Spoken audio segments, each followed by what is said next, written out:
आज भी आज फटाफट एक क्वेश्चन कर लेते हैं। ये पिक्चर देख के तुम्हें बताना है कि क्या चीज़ है, किस चीज़ की पिक्चर है, क्या हो रहा है इस पिक्चर के अंदर। ठीक है, समझ में आ रहा है नहीं आ रहा है, सबको देखा होगा तो याद होगा, नहीं होगा तो मैं तुम्हें हिंट दूंगा। पहला हिंट ये है कि ये कॉस्मोस मालाबारिकस प्रोजेक्ट के बारे में बात हो रही है यहाँ पर। Cosmos Malabaricus project.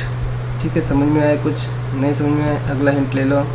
इसमें one of the countries India, left side पे जो दिख रहे हैं वो इंडिया है। इंडिया में कौन सी स्टेट है? केरला है। लेफ्ट हैंड साइड पर हमें जो दिख रहे हैं यहाँ पर, ये मैडम जो हैं ये इंडिया से हैं। ठीक है, और ये इंडिया की बात हो रही है और ये दूसरी कंट्री है। ठीक है, समझ में आई बात? आ गया है? याद नहीं आया? चलो आगे अगले हिंट देखेंगे। अच्छा, पहले तो हम देख लेते हैं हॉर्टस मालाबारिकस क्या होता है। हॉर्टस मालाबारिकस एक्चुअली हॉर्टस गार्डन की बात हो रही है और मालाबारिकस मतलब मालाबार की बात हो रही है। अब ये मालाबार क्या होता है? मालाबार बेसिकली क्या है? ये एक रेंज है। ये इस मैप पे दिख रही है हमें। ये यहाँ पर दिख रहा है हमें कर्नाटका का बॉर्डर एरिया है, कोस्टल एरिया है, और ये केरला का कोस्टल एरिया पूरा। तो कर्नाटका और केरला का पूरा कोस्टल एरिया जो लगभग 845 किलोमीटर का है, वो सारा का सारा इस मालाबार कोस्ट के अंदर आता है। और इसके आसपास पूरे घाट हैं, इस पिक्चर में नज़र आएगा। ये पूरे घाट के पैरेलल चलता है ये कोस्टल एरिया।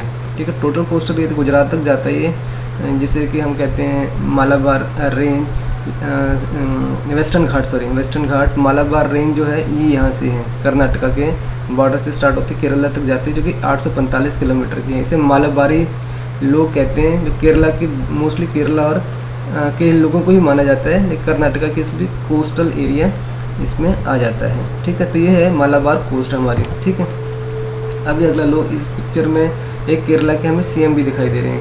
केरला के सीएम पीछे हैं, इनकी प्रेजेंस में ये कुछ हो रहा है। और ये सीएम का नाम क्या है? हमारे केरला के सीएम का नाम है पिनाराई विजयन। क्या नाम है? पिनाराई विजय कर लिया इन्होंने राई पर। पिनाराई विजयन, याद रहेगा? पिन नहीं है, पिनाराई है और विजयन है। ठीक है, पिनाराई विजयन याद रहेगा, केरला के सीएम। चलो आगे चलो, अगला हिंट ले लो। राइट हैंड साइड पे जो दिख रहे हैं वो डच के एम्बेसडर हैं। डच के ambassador to India Martin van den Berg. कौन है हमारे? डच के एम्बेसडर हैं टू इंडिया मार्टिन वैन लेकर आए अपनी, वैंडेन बर्ग। ठीक है, वैंडेनबर्ग, आइसबर्ग नहीं है, बर्ग हैं।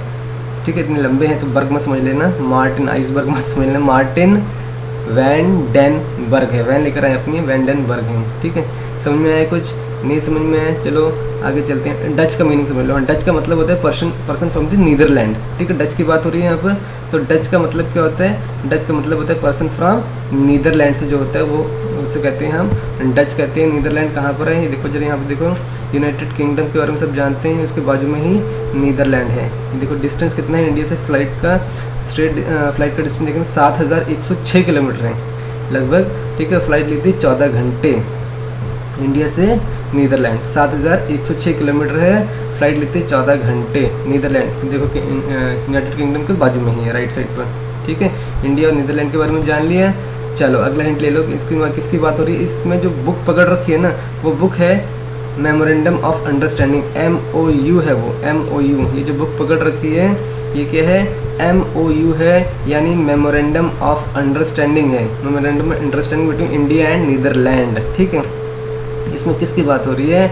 इसमें बात हो रही है द रिसर्च करने के लिए दोनों आपस में क्या किया है? एक MOU, they have signed one MOU, एक MOU साइन किया है। किसमें? इसमें वो रिसर्च करने वाले हैं 18th century Dutch document paper. 18th century का मतलब क्या होता है? 18th सेंचुरी का मतलब होता है 1701 से लेकर 1800 तक। ठीक है, जब भी हम बात करते हैं 18th सेंचुरी, ठीक है, अभी 2023 चल रहा है, हम कहते हैं 21वीं शताब्दी। 21वीं शताब्दी कहते हैं, यानी पहले ही बोल देते हैं उसको। यानी 18th सेंचुरी का मतलब है 1701 से लेकर 1800, 1701 से लेकर 1800 तक के जितने भी डच डॉक्यूमेंट्स है। डच मतलब नीदरलैंड ने जो लिखे थे डॉक्यूमेंट, उनकी भाषा में जो डच लैंग्वेज है, डच डॉक्यूमेंट्स ऑन मालाबार। ठीक है, मालाबार के ऊपर, which are often regarded as the most comprehensive source of information on the period of Kerala from 1643 to 1852। ठीक है, केरला के ऊपर बहुत इंपॉर्टेंट इन्फॉर्मेशन लिखी है इन्होंने। जनरली पेंट की फॉर्म में लिखते थे, या वहाँ के लोगों के बारे में उन्होंने इन्फॉर्मेशन लिखी है, वहाँ के फ्लोरा फोना पेड़ पौधों के बारे में, क्योंकि इतने रिच थे इस चीज़ में यहाँ केरला कि उसके ऊपर बहुत सारी इन्फॉर्मेशन है जिसको डच लैंग्वेज से वो ट्रांसलेट करना चाहते हैं इसमें अपने मॉडर्न इंग्लिश में। तो वो जो ट्रांसलेशन है ये का काम पूरा का पूरा यहाँ पर करेंगे। तो लगभग कितना पीरियड इन्होंने लिखा है, लगभग 200 साल का जो उन्होंने काम है केरला का जो ये काम होगा, उसमें जो लिखित लेख हैं उसको ट्रांसलेट करना है। ठीक है, तो 1643 से लेकर 1852 में किसका राज था? लगभग मुगल और ब्रिटिश राज दोनों थे यहाँ पर। ठीक है, मुगल थे 1707 तक और ब्रिटिश एम्पायर आना शुरू हो गए थे। ब्रिटिश राज जो आधिपत्य, ब्रिटिश तो वैसे 1600 में आ गए थे, लेकिन 1757 से उन्होंने राज्य मतलब they have dominance in India. ठीक है, देख लेते हैं उसके बारे में भी। मुगल राज 1526 से लेकर 1707 तक था। ठीक है, ब्रिटिश आ तो गए थे 1600 में, ब्रिटिश 1600 में आ गए थे, लेकिन कुछ कर नहीं पाए क्योंकि मुगल बहुत ज़्यादा स्ट्रॉन्ग थे उस समय। ठीक है, 1757 में प्लासी का युद्ध हुआ और अंग्रेजों का डोमिनेंस हो गया यहाँ पर। ठीक है, और तब से लेकर 1852 तक अंग्रेज यहाँ पर राज करते रहे अच्छे से।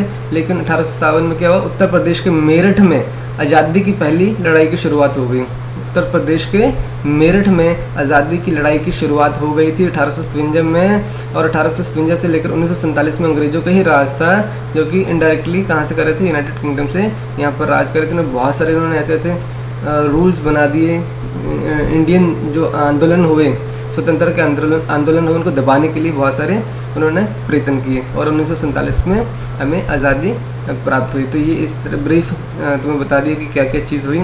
और ये जो पिक्चर भी थी, आई थिंक तुमने इस पिक्चर के बारे में समझ लिया अच्छे से। ये इंडिया में केरला और नीदरलैंड का आपस में मेमोरेंडम ऑफ अंडरस्टैंडिंग साइन हो रहा है, जिसमें कि डच डॉक्यूमेंट्स को पढ़ा जाएगा। इसके साथ ही इसमें क्या है कि इंडिया और नीदरलैंड दोनों के स्कॉलर्स भी आपस में मतलब आप यहाँ के स्कॉलर्स वहाँ जाएंगे नीदरलैंड में पढ़ने के लिए या रिसर्च के लिए, और वहाँ से यहाँ पर आएंगे इंडिया के कल्चर को समझने के लिए। ठीक है, राइट। तो ये तरह की बातें हैं। आई होप समझ में आया होगा। Right, thank you. Like, share and subscribe.